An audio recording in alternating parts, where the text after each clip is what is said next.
Hello and welcome to the Moncast, where we compare Pokemon and Digimon. I'm Stevie, and today I'm joined by Quinn. Hi, nice to meet you. People listening in the audience. Listeners everywhere, this is Quinn. Hello. You may remember her from the Adventure Tri series we did before. Yep, that was a lot of fun. I actually never got around to listening to those episodes, so I should probably do that. You should definitely listen to the triathlon version, where it's just all 6 episodes back to back, and it's amazing. Alright, I will definitely do that. A 4-hour-long podcast episode, because it's all just smushed into one, and it's awesome. But with the main series, the current score is 18-17 to Digimon, and this time we're discussing the 36th episodes, Hot Matches and Stone Soup. Of course, we recommend watching the episodes before you listen any further, but you do you. And before we start, just a big thank you to our fantastic patrons for supporting the show. If you want to join them, you'll gain early access to the uncut versions of the show, a week ahead of the edited versions.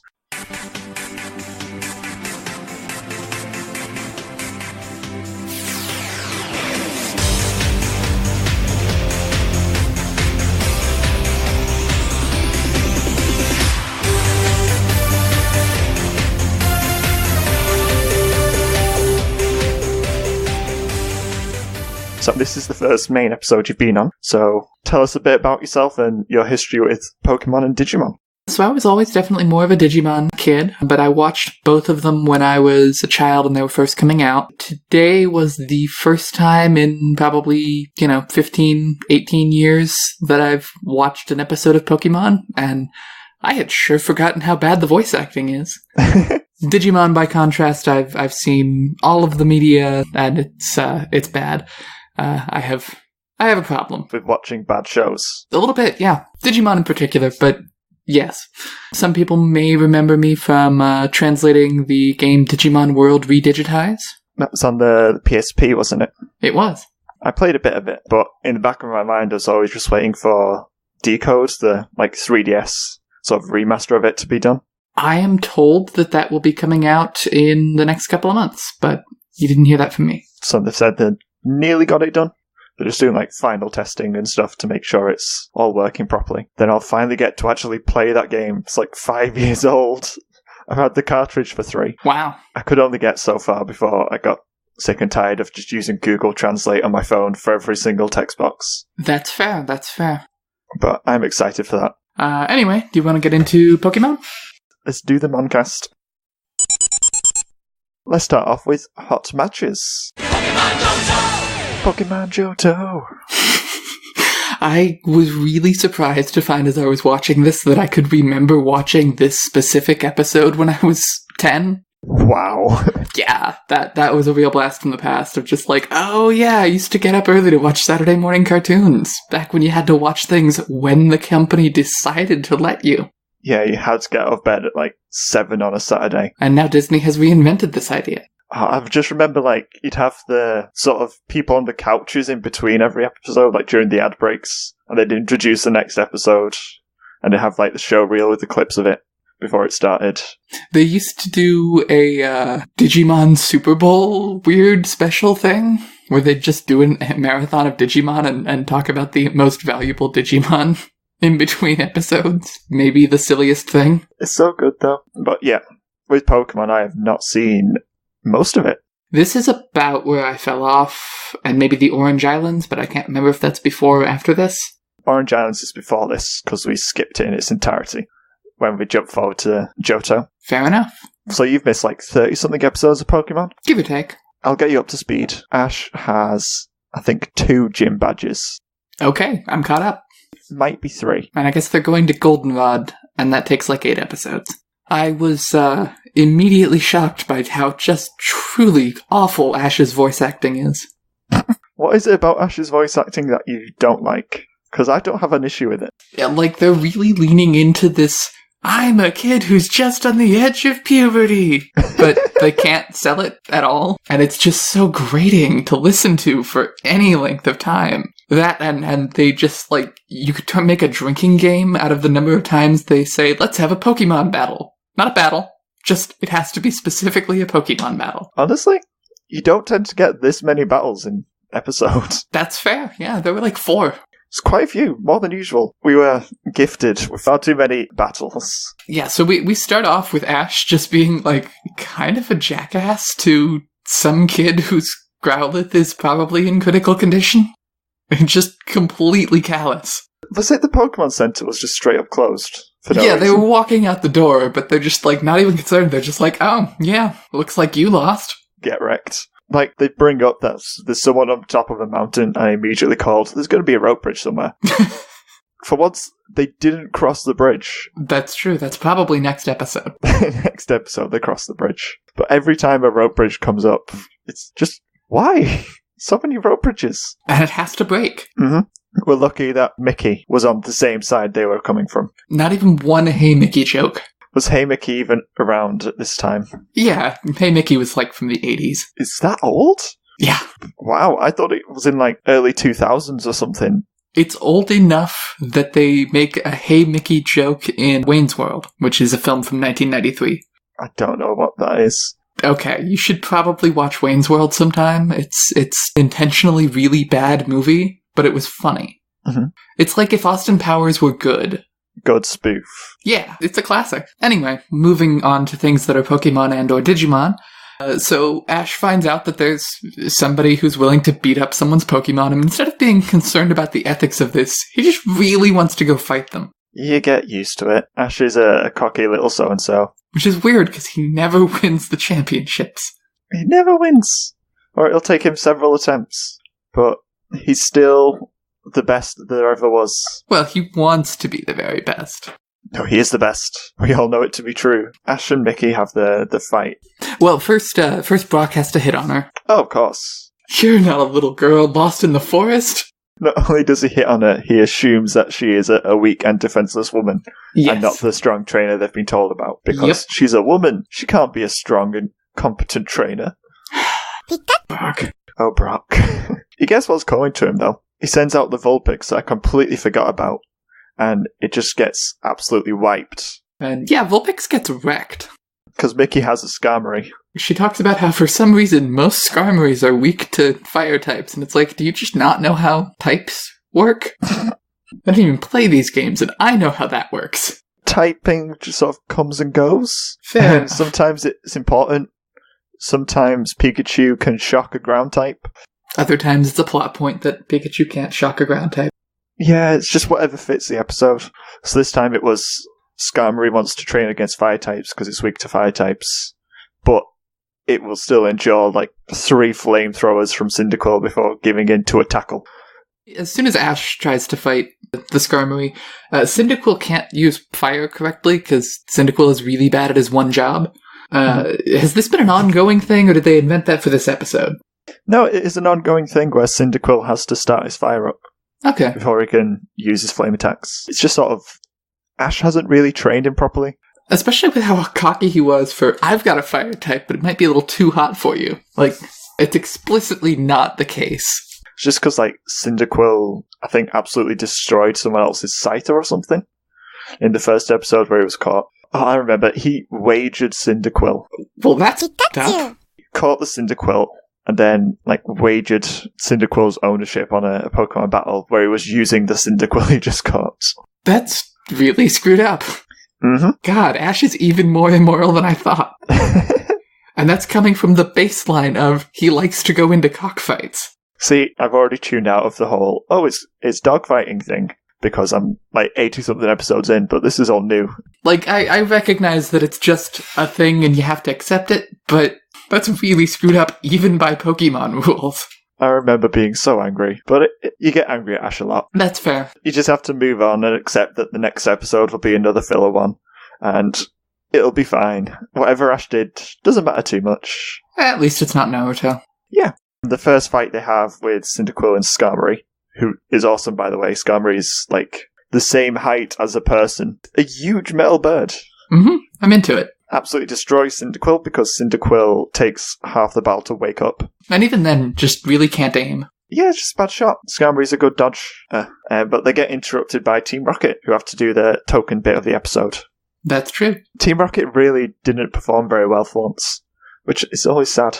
I appreciated what they did do, because, like, they were maybe the best part of the episode. And I feel like that's going to be a running thing, for my opinion, is that the show should just be about Team Rocket. Yeah, Team Rocket are great, but this episode, it was just like minimum effort from them. Yeah. It was the absolute bare bones, what they had to do, just...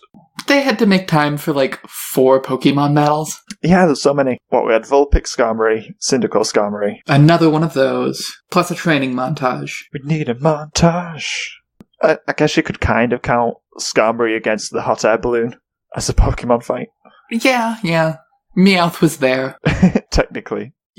For people who never have any money, they can mysteriously afford a hot air balloon shaped like Meowth. And they can afford to repair it between episodes as well. I think Meowth just DIY crafts all of the inventions they use. Yeah, well, Meowth is voiced by a trans woman, so obviously Meowth is just amazing at everything. That is how it works. That's how it works. Sorry, I make the rules. I guess I'm just gonna have to resign myself to that then, aren't I? Yeah, I mean, it's fine. We'll be benevolent. So yeah, after the fight, they go back and hang out at the Pokemon Center, like you do. And Brock does some cooking, because he has to be useful for something. Other than misogyny. Yeah. Mickey explains that her training method involves just, having Skarmory attack her over and over again. Because she's hardcore. Proper getting involved in the training regime. Because you have to be strong if you want your Pokemon to be strong, I guess. Yeah, something like that. Personally, if I was a Pokemon, I think I'd hold back when attacking the person that cares for me, feeds for me. Cyndaquil started off that way, and then Ash was like, no, come on, bring it, bro. And then he just got knocked over. I want to know what it's like to be the voice actor whose entire script consists of one word over and over again. But you really have to emote with it. Queel. I saw a post of, it was just a meme of some guy lying in bed thinking, are the Pokemon, are they named after the noise they make? Or does it come the other way around? Do they make a noise because it's their name? Yeah, well, it's kind of like, if we named dogs woof woofs.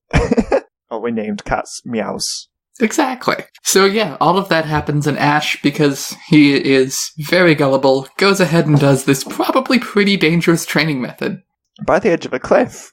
Yeah, he's not quite Ash enough to have Cyndaquil hit him with Flamethrower over and over again, but he does ask him to tackle him repeatedly. Technically, there was the Beedrill fight. Oh yeah, the Beedrill. Because they just pick some apples and there's a Beedrill. Yep, well, 12 Beedrill. Would not be surprised if that's the same Beedrill animation from several series ago where they were chased by big Beedrill in forest. I would definitely believe that if someone told me it was true, but I don't know. I'm not appointing the time to check that. I'm just going to assume that they reused it because why wouldn't they? They can use years old animation more than once. But yeah, this whole training regime, I don't buy it. No. It seems like Cyndaquil mostly just needs confidence, so I guess it works for that. Being attached at the waist doesn't seem like it would really help that much. Although, I suppose it would explain why Pikachu's ridiculously OP compared to all of his other Pokemon. So, maybe it works. Pikachu was really just there this episode. That's true. Pikachu barely had, even for Pikachu, barely had any lines. Just Pikachu! Yeah, just encouragement when Cyndaquil finally wins. Togepi got more lines than Pikachu. It's probably about the same. Well, it's a nice change to Ash just sending out Pikachu for everything. That's true. But only because she specifically said I want to fight a fire type, even though I think Steel is also weak to electric. Flying's weak to electric. I don't think Steel is. I think Steel is also weak to ground, but the flying would cancel that out. So it is mainly fire. I can actually just look up typings. We could, but we're not going to. So yes, one training montage later, Cyndaquil can now use its fire on command, at least for this episode. We'll see if that lasts. And they win the rematch. Yes, because of course they do. In fairness, the most useful thing that training montage included was, hey, start learning to aim at these sticks. Yeah, I actually quite liked that. Actually aiming his flamethrower at things. Yeah, who knew? I did quite enjoy, I admit, seeing Ash actually interacting with his Pokemon beyond just speaking to Pikachu, and that's it. There should definitely be more of that. Yeah, it's supposed to be a major part of being a Pokemon trainer is the training, and we don't see most of it. It's just they walk for a bit and then get sidetracked with something Battle Team Rocket wants. That's also true in the games, though, where, you can't actually just go train your Pokemon. Training just consists of walking from place to place and not avoiding the tall grass. Yeah. It was a refreshing change. Yeah, I'm into it. Reminded me of some of the older episodes where he first got his starters and stuff. You actually get to see a bit of Cyndaquil's personality, which is always good. Sure, his personality is just, I'll try my best for Ash, but it's something. Is there anything else we want to bring up with this one? I've really got nothing else on this Pokemon episode. There was a couple shots where Skarmory reminded me a lot of Birdramon. Yeah, okay. Big Bird. Just wanted to bring that up. The only other thing, though, is that I kind of expected Cyndaquil to evolve at the end. Yeah, I'm a little surprised that didn't happen, but I'm guessing they're saving that for later in the season. Yeah, it felt like they just sort of held off on it. The only other thing is that Mickey is super tall. Yeah, I'm into it. She's so much taller than Ash in that last shot. Well, she's also, like, a grown adult in a way that no one else in the group is. Even Brock is only, 15. But Mickey was a decent filler character. Yeah, I like her. She was cool. I think I like her mostly for a giant metal bird, though. Yeah, I'm into it. That and the shot of her and Skarmory just, sleeping on a pile of straw. Can Skarmory not lay on a bed? Near the end, when she's, for some reason, combing Skarmory's feathers, she's doing it backwards, and I'm like, that has to be really uncomfortable for Skarmory. Are the feathers just made of metal? I would assume so. How does that thing fly? Poorly. Magic. Poorly and with magic. It's really got to be a combination of the two. Definitely. Do we believe that this is filler? Yeah, of course. I think it depends on whether or not Cyndaquil keeps having performance issues. I think it'll still do the thing at the start of every battle where Cyndaquil has to get fired up. It'll just be a bit faster. Okay, fair enough. Because if it actually permanently went away and Cyndaquil, meaningfully changed, I would give it a not filler, but probably filler. Yeah, I think it's probably just going to have minimal impact on everything else. But hey, it reminded us that Brock has a Vulpix. That's true. And that he's a misogynist. That too. I suspect we'll get more reminders of that than of Vulpix, though. I'll be pleasantly surprised if we see Vulpix again before the end of covering this series. What are our overall thoughts on the episode? Pretty bad. It was fun enough to watch, but it's just sort of bare bones. Very standard. Team Rocket weren't in it enough. It's almost the platonic ideal of a Pokemon episode, where it's just, yeah, we had some battles, we learned a lesson, Team Rocket was there. I think the only bit that really stood out as different was Ash and Cyndaquil training together. And we could definitely do with more of that. It was only maybe 5 minutes of the episode. Tops. So, yeah, I want to see more of the actual interaction between the trainer and the Pokemon, because that's cool, it's interesting. We get to see the Pokemon actually be Pokemon. And not just cards from the trading card game with attacks, and that's it. Oh, that was my other big final thought, was I did not at all remember the karaoke-mon at the end of Pokemon. With this just horribly auto-tuned, really badly written song. I think the version I watched skips all of the who's that Pokemon and the intro and outro as well. I got a version that has pretty much all of that, and it's kind of amazing to go back and go, wow, we really put up with this as kids, huh?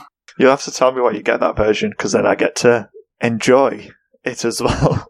It's through somewhat less than legitimate means. So, shall we move on to Le Digimon, as the French would call it? Yes. Let's move on to Stone Soup. So, you've joined us right at the end of the Destiny Stone arc. Yeah, which I'm mostly glad I missed some of that, but I'm glad I'm catching the tail end of Black War Greymon, just because Black War Greymon is just so incredibly bad that it's fun to talk about. Yeah, Black War Greymon's good. In a so bad it's good way.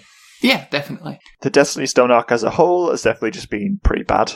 Yeah, if for no other reason than it's this thing we just did not even slightly mention existed at any point in the last season and a half. Yeah, it just comes out of nowhere, and then it's just a series of Black War Greymon, destroying them one by one. It's really weird to just have 8 episodes in a row of, they lose badly. Mm-hmm. Plus they mostly were losing to Arukenimon before that. They do try a lot. So yes, this one. So we start off with Davis being weirdly impatient to get to the digital world because Cody? Sorry, I'm bad with dub names. Iori was late because he had to clean the classroom. I feel like it's a thing that I would be skipping if I had to save the world. You gotta get your priorities right. Anyway, so he's late and everybody's really dead for a bit. But then they get there and immediately decide that, hey, we should go get lunch first. He is understandably miffed about this. I've already forgotten what the saying was, but it was stupid. whatever it was Vmon says. Foodliness is next to diginess or something. Yes. No, it was cleanliness is next to diginess. I don't know where the cleanliness comes from. Well, because he was cleaning the classroom. I think I prefer foodliness. So yes, they'd go into a place to go get Chinese soup because we can't just call it ramen. Ramen's too sophisticated for all the young children watching. They'd have no idea what you're on about. But anyway, Yori is worried about being able to Jogress DNA Digivolve because they're the only pair that hasn't gotten to yet. And I guess that's worrisome, even though, now it's real obvious. You don't even have to wonder who you're going to be paired up with. Yeah, because TK is the only one left. Yeah. And of course it's harder for you two. You barely know each other, and you certainly don't like each other. They've been trying a little bit over the past couple episodes to be like, oh, Cody's getting to know TK and trying to understand him. TK's just been chill and happy the whole time. Yeah. There's this one shot where, Patamon and Armadimon are, playing around, and they switch back to the expressions for TK and Cody, and TK's got this really big-ass grin, and Cody's got this really depressed, I'm really trying here smile. And it's just like, yep, these are these characters in a nutshell. TK's just perfectly content. He's so happy with Patamon. Meanwhile, Cody's, I don't know, just angsting over absolutely nothing. He's being 8. But 8-year-olds aren't teenagers. Maybe I had a different time as an 8-year-old than most people. Maybe. Cody's just been so grumpy for so long now. He big grump. We've not had any real reason why he's such an angry little chap. I mean, his dad's dead. We've not been told that Cody's dad is dead yet. I thought that came up earlier. No, I think it comes up right near the end of the series or something. We've definitely seen him with his grandfather, and I thought they talked about his dad being a police officer and all that before, but anyway, it doesn't matter. I think that comes up at the same time as Oikawa becomes a thing. But so far we've just had Cody being like, my dad told me never to leave food. And that's as much as we know about his dad. My dad also said I should put the cleaning before saving the world. He's not good at prioritizing, which is going to make him a really bad defense attorney. He'll do the cleaning first and then get mad at everyone else when they wander off for food. He learns a lesson because he learns to prioritize, oh, actually we do need to eat food. Yeah, food's important. Without it, they can't DNA Digivolve. For context, they go into the same restaurant that Arukenimon and Mummymon were already eating in. The Eggmon, who is apparently the only person who owns a restaurant, owns a third restaurant here. Digitamamon's amazing, though. I just love the fact that he holds cooking utensils with literally no appendages. Yes. They just hover in front of him.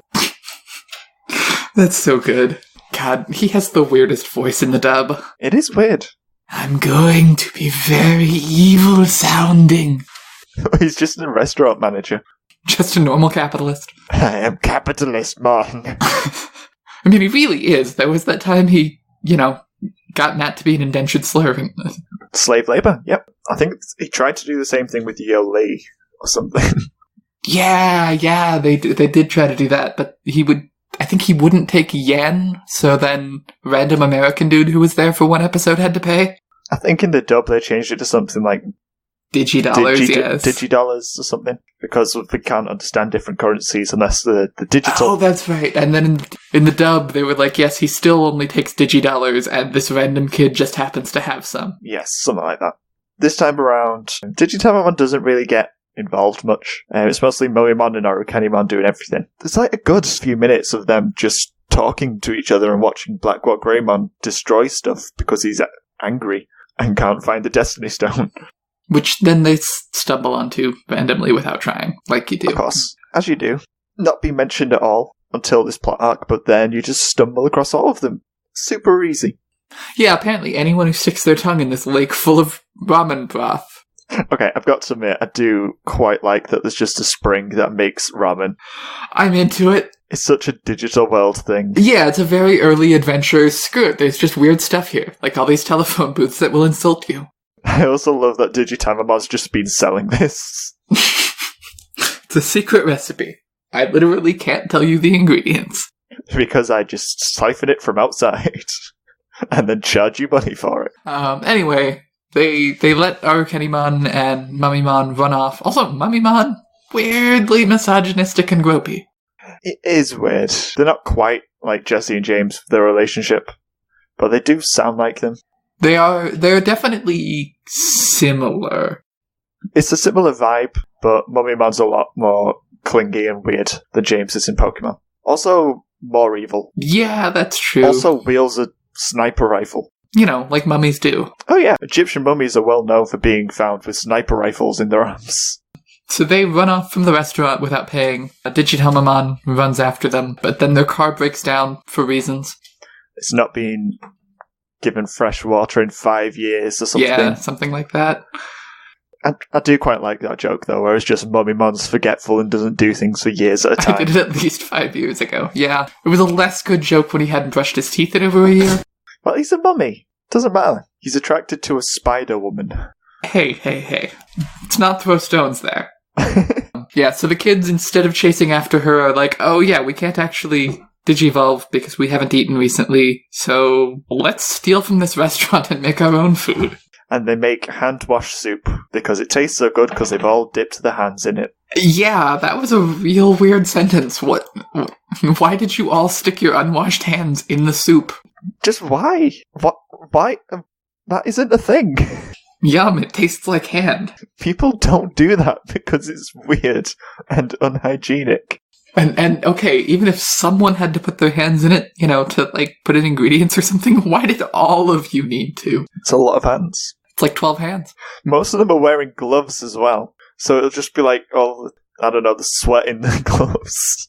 But anyway, yes, they made their own Chinese soup. Wait. Have the Digimon dipped their hands in as well? Because a lot of them walk around on all fours. Also, I love that Davis didn't know how to turn on the oven, or the stove, even though he wants to own a ramen cart. Also, we're explicitly going to call it a ramen cart later. Consistency is not Digimon's strong point. That's the one place where they are consistent. So anyway, after they've eaten, now they go chase after them. So Arukenimon's car broke down, so they're going to go get water from this pond of soup, and then he can't resist sticking his tongue in it, which is real gross. And that apparently is how you find the last Destiny Stone. Lick the soup straight from the pool, and the Destiny Stone will appear. So the metal ring can just come off of the Destiny Stone now? Yeah, that just happened. Don't know why. Yeah, I don't know. I don't even remember if that has consequences or not. Is that what actually unleashes King Longmon? We'll find out next episode, I guess. I guess soup's just a good lubricant. Okay, well that gave me a terrible visual. Oh no. Anyway, so then we end on this cliffhanger where they finally do their DNA digivolve and we get Shakuamon, I guess they call it in the dub. They call it both. It's Shakuamon from the narrator and Shakuamon from everyone else. Which is a kind of an interesting combination of an angel and a dinosaur. You get this, like, weird ancient Japanese statuary thing. Yeah, I think you probably wouldn't get it without knowing the Japanese origins of those dolls. I only vaguely know of it because you can get them in Animal Crossing as furniture or something. But he's a big boy. Yeah, he's much bigger than either of the others. I thought Pyldramon was big, and then Shakuamon comes along and is like 5 times taller. But I don't think that's consistent, because I think he's not as big in future appearances. I want him to stay big. He bigums. Big boy. So this whole episode was to lead up to the DNA Digivolve. I do kind of love the fact that TK's just like, okay, I guess we're doing it now. Yeah. When they finish eating, he's just like, something about this soup makes me think that we got this now. It's clearly magic soup. Kari and Yoli had to go into another dimension together, but, you guys made some soup. They drank soup together. Is there anything else that could possibly strengthen the bond further? So yeah, that was an episode. We did not mention that there was an incredibly long string of Digivolutions at the halfway point that just went on and on. It's a full, 3 minutes. They even repeat one of them twice. In the middle of my notes, it just goes, so many Digivolutions, Digimon, digital monsters. It never ends. They had Gatomon armor Digivolve to do one attack and then undigivolve so they could do the DNA one twice. And then they did it again when the real battle started later. She wasn't around long enough for me to even recognize that she digivolved. No, she's the only one left still using the armor Digivolve. We didn't mention as well that there's a Tapirmon, and Tapirmon is adorable. Yeah, Tapirmon is adorable. He does nothing except be the waiter. And refuse to tell them about the soup. It's like, it's noodle soup. Secret ingredient is more noodles. So yeah, it's not filler, because we got DNA Digivolution. Yeah, between that and it's the last Destiny Stone, like, I think you could cut out 4 of these stones, and it'd be fine. But this one in particular is important. It's the last one. It's finally over. Thank God. Well, actually, it's not. We still got next episode. Well, that's true. And so next episode is just going to be like an entire 20 minutes of exposition. Probably. We've got that to look forward to. It's definitely stuff they probably should have told us before we started the Destiny Stone arc. But some of it is also stuff that they assumed you knew because you must have played the interquel games on the WonderSwan. Personally, I think it makes more sense to have the stuff that happens between series explained at the start of the next one. Yes, I agree. 37 episodes in, sort of the second best place to do that. Oh yeah, remember that time that we came in to have to give up our crests? Yeah, we sure didn't mention that until now. But overall thoughts on this episode? Not bad. Definitely not the best Digimon episode, but I thought it was better than Pokemon. It was okay. I like seeing Blackwell Greymon destroy things. That's always cool. He blows up an oil rig because, I don't know, he hates the environment, except for that one flower. Cody continues to be pretty bland. Yeah. TK has a Patamon, so he's automatically the best character. But yeah, it's just kind of like they've been trying to build up to this episode, and it's... Nah. It was a thing. Now it's time for Mono a Mono, where we attempt to compare these episodes by arguing over trivial things. Into it. So first things first, who was your monster of the week? I want to say Black War Greymon, because he was probably the coolest character to show up in any of them, but let's go with Skarmory, because Skarmory actually mattered a lot more to the episode. 100% with you on that one, just because Skarmory is a giant metal bird. Mm-hmm. It's really cool. And I never appreciated Skarmory in the games, but seeing it be the same height as a full-grown human makes it a lot cooler. I'm going to give a special mention to Vulpix for being very cute. Yeah, fair. And Vulpix sure existed. Mm-hmm. Brock sure existed, actually, now that I think about it. Oh, Misty was in this. Misty was there too. Pokemon does not treat its side characters well. Not so much. Which protagonist was worse? So, Ash or Davis? I gotta say, I'm gonna give it to Ash just for his complete lack of concern over the possibly dying Growlithe. Just the lack of compassion for this trainer with an injured Pokemon, you mean? Hey, it looks like your Pokemon is dying. Where did you say you had this fight? I want to go put my Pokemon in that sort of danger. See, I was leaning towards Davis because of the absolute hypocrisy of getting mad at Cody. Then as soon as we're in the digital world, just being like, hey, let's go get soup. That is definitely valid. I could honestly go either way. Neither of them was that great. I think I preferred Ash, though, just because it was fun seeing him with Cyndaquil trying an actual training regime, doing the actual Pokemon trainer thing. So Ash's worst moment was worse, but Davis was probably more consistently bad through the episode. Straight up forgot how DNA Digivolution works for a second. It's just like, oh wait, I can't do it without Stingman. Yes, who fortunately is coming. Phrasing. So let's see, I believe next is Best Human Character? Yes. I'm gonna give it to Kari for going Don't Call Me Dude. When did she say that again? Right at the beginning as they're running to the computer lab and Davis calls her dude and she's like, I'm gonna be real mad at you if you keep calling me dude. And I'm like, yeah, that's valid. That's such a throwaway line. Yes, it is. Who's your best human character? My best human character was Misty, because she did the least wrong out of everyone. That's fair. I'll give you that. She was there. She was supportive. She was extremely neutral in the whole thing. And that's really the best we got out of anyone in this episode. And she carried Togepi. And Togepi said, Togepi! That one time. Yeah, that gets some extra points. Yep. Just generally inoffensive. And she was a girl. That's true, and we don't get enough of those in either of these series. Although there was Mickey, but she was a woman, so not quite the same thing. But yeah, I'm just going to go with Misty for best human. Or I guess technically you might say least worst human. Least bad human. Most indifferent human. Misty. Okay, so which plot was better? And why was it Digimon? It was definitely Digimon because Digimon had a plot. Exactly. Pokemon was just a chain of events, one after the other. Yeah, it's a thing that happened while they were walking to Goldenrod, but none of it will ever matter again. Mm-hmm. Just the same stuff as usual, just Team Rocket. So I'm definitely going to give best episode to Digimon this week. I was leaning towards Pokemon because I enjoyed it more, but Pokemon is just so inconsequential at the end of it. Yeah, that's kind of where I'm coming down to. I enjoyed watching it overall, though. There's a lot of good moments with Cyndaquil in it. I could honestly go either way. Yeah, same. I will let you decide, and you were leaning toward Pokemon, so we'll give it to Pokemon. These aren't particularly good episodes by the show standard. No. This was a bad episode to start on. It's just a shame, because they had good Digimon in them, and good Pokemon. Like, Skarmory's cool, and Black Greymon's cool, and neither of the episodes was particularly great. Oh well. That said, I seem to remember next week's Digimon being pretty good. We'll have to keep our fingers crossed. But for now, that does make the score 18-all. Alright. Next time, we'll be discussing the 37th episodes, Love, Totodile Style, and Kyoto Dragon. If you want to talk about today's episodes, you can reach us on Twitter, via email, and in the Moncast Discord. And you can support the show via Patreon to gain access to the Moncast Uncut.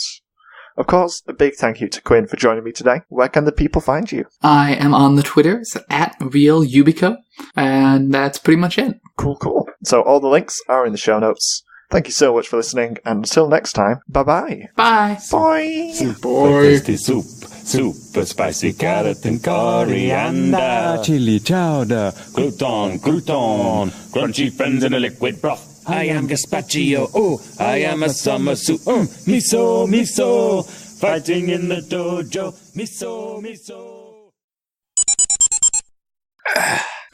That is my cat hanging out near the microphone. Good cat. Did you say it? What was it? Miku? Yumi. Yumi. Same thing. That's close.